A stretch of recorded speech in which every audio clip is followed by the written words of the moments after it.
Selamat siang semuanya, perkenalkan nama saya Timothy Stephen Siombing dari kelas 10 MIPA 2. Kali ini saya akan memaparkan sedikit tentang pengaruh pembelajaran jarak jauh di era pandemi COVID-19 ini.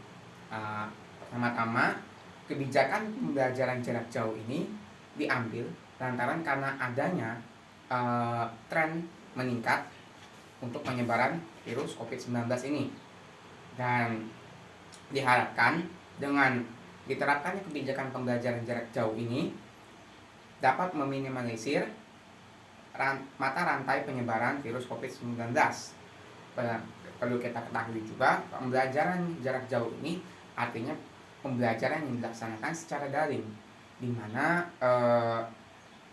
pelaku pendidik dan peserta didik itu tidak perlu bertemu secara langsung dan melakukan interaksi, tetapi dapat melalui aplikasi-aplikasi komunikasi yang relevan seperti Zoom, Google Meet, Classroom, WhatsApp, dan lain sebagainya. Oleh karena kemudahan yang telah diberikan, itu membuat kita dapat menjaga diri dari penyebaran virus COVID karena tidak mengalami serta mengurangi bentuk-bentuk interaksi dan mobilitas kita terhadap orang lain. Dan juga kelebihan dari pembelajaran jarak jauh ini yaitu meningkatkan wawasan atau pengetahuan umum kita tentang suatu bidang, yang dimana karena sekarang internet mudah, kemudahan dalam mengakses informasi baik itu pengetahuan maupun non pengetahuan itu sangat mudah didapatkan pada zaman sekarang. Akan tetapi kelemahan dari kebijakan pembelajaran jarak jauh ini ialah berkurangnya penguatan karakter dan perkembangan psikomotorik peserta didik, yang dimana kita tahu pembelajaran jarak jauh ini hanya berfokus pada aspek kognitif dan tidak berfokus terhadap penguatan karakter dan juga aspek psikomotorik atau yang biasa kita sering sebut dengan praktikum. Mungkin memang ada beberapa bagian yang dinilai dari sikap, tapi itu tidak menjamin kalau itu 100% sikap dia. Dan juga kendala yang sering kita hadapi ialah sinyal yang kurang stabil. Itu dapat mengganggu performa dari apa yang kita berikan pada saat pertemuan. Contoh misalnya pertemuan Zoom meeting atau pertemuan Google Meet, yang dimana sedikit saja sinyal hilang kita bisa langsung keluar dari room.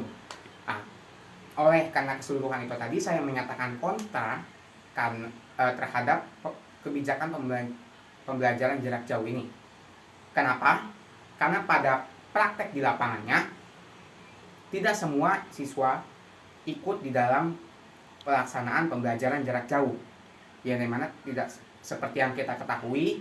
Misalnya ada di dalam satu kelas ada 45, ada 46 siswa, hanya misalnya 30 atau 38 yang ikut, yang sisanya izin hadir dan lain-lainnya. Itu bisa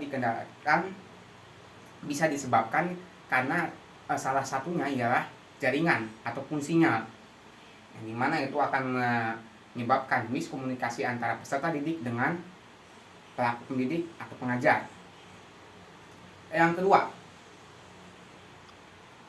pembelajaran jarak jauh ini secara tidak langsung mempengaruhi aspek-aspek psikis terhadap peserta didik karena cenderung meremehkan dan juga mengesampingkan proses pembelajaran jarak jauh. Mengapa? Karena kita seperti yang kita tahu, kalau misal pembelajaran jarak jauh ini memiliki jam belajar yang fleksibel, sehingga misalnya tidak jam 6.30 harus ke sekolah, harus sampai di sekolah, kalau tidak gerbangnya ditutup. Ini sekarang tidak, kita mau kapan saja, di mana saja, dan siapa saja.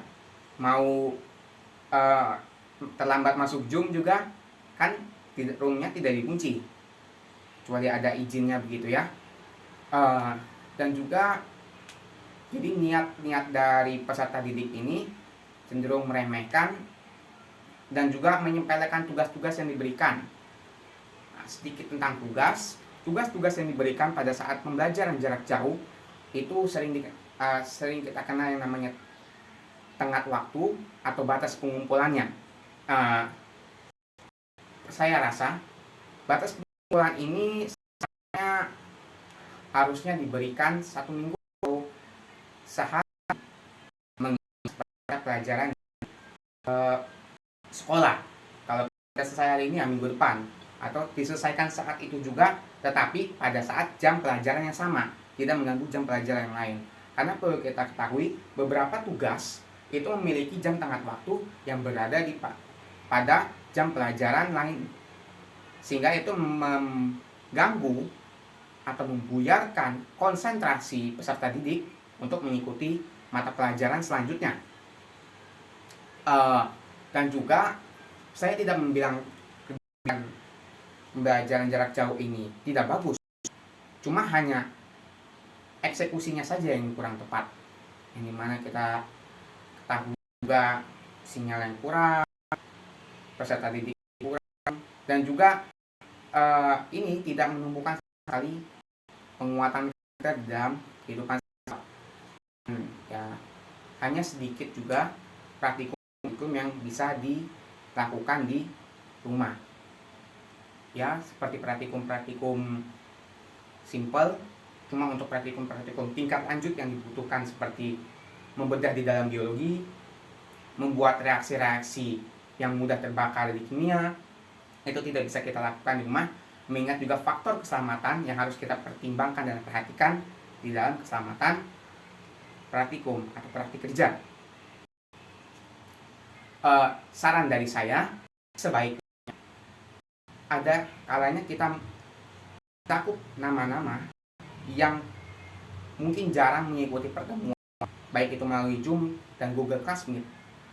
Lalu kita menyuruh mereka, melis mereka, lalu memberikan mereka perintah agar nama-nama yang telah disesuaikan ini itu agar masuk ke sekolah, dan nama-nama yang di luar itu biarkan saja untuk belajar dari rumah, karena mengingat kondisi sekarang yang belum menentu, ya kan? Oleh karena itu sikap disiplin mereka yang jarang ikut Zoom tadi itu dapat terbentuk lagi, dan mungkin kali mereka tidak memiliki jaringan yang cukup memadai untuk mengikuti pertemuan online. Oleh karena itu mereka hanya bisa terbatas dengan pertemuan offline. Oleh karena itu mereka yang jarang ikut Zoom tadi dipanggil untuk kembali ke sekolah. Kita melaksanakan PTM 50%, 50-50%, akan tetapi kelompoknya tidak berubah, mereka saja. Dan dengan kebijakan-kebijakan selanjutnya, yang dimana kita akan membolehkan siswa untuk masuk 100%, di situ beradaptasi dengan lingkungan kita. Sekian saja dari saya. Mohon apabila ada kurang kata dari saya mohon maaf. Saya Timothy Stephen dari 2, saya pamit undur diri. Sekian dan terima kasih.